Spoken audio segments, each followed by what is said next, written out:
Iran-Israel news today. Israel and October 7's Great Malaise. Fear grips Israeli public opinion after 6 months of media-fueled conflict in Gaza. A country where the messianic extreme right wants ethnic cleansing raises questions about the aftermath. Left struggles to establish its footing. However, Israel's Palestinians face harsh public freedom limitations. The essence of being.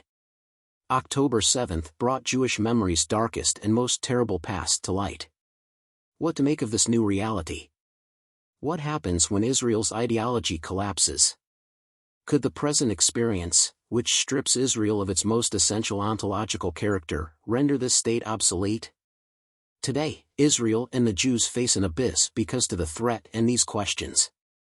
In the face of this abyss and Israel's military response, which kills fighters and civilians, rabbinic teachings can provide solace and hope.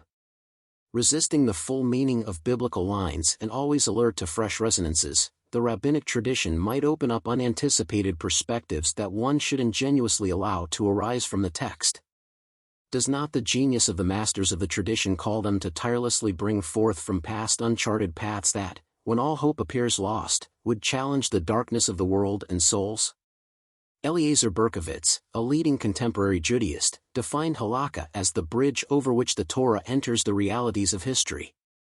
This definition is dynamic and flexible, making it strong.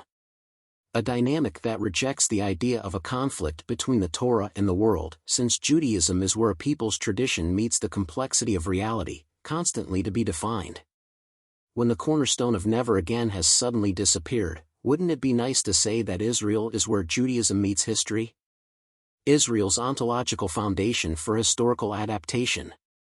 Thinking of Israel halakhically does not make it a theocracy.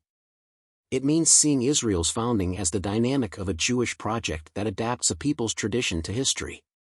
The complexity of history, and first and foremost that of the Palestinians' inescapable reality and legitimate aspirations, may no longer be the stumbling block on which Israel's project would tirelessly stumble, but rather the cornerstone for the realization of its fundamental project, Israel's adaptation to the ever-changing and uncertain realities of the world, where each adaptation and/or compromise would strengthen the project.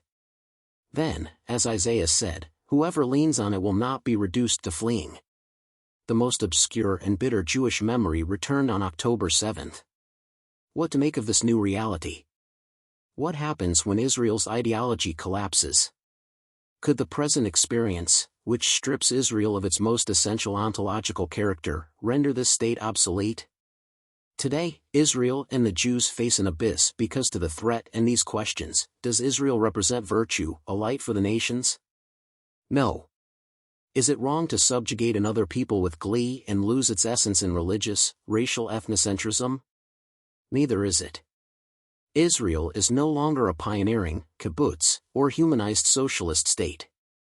Humanist, universalist, and ethical dreams of the prophets and Zionist founders remain.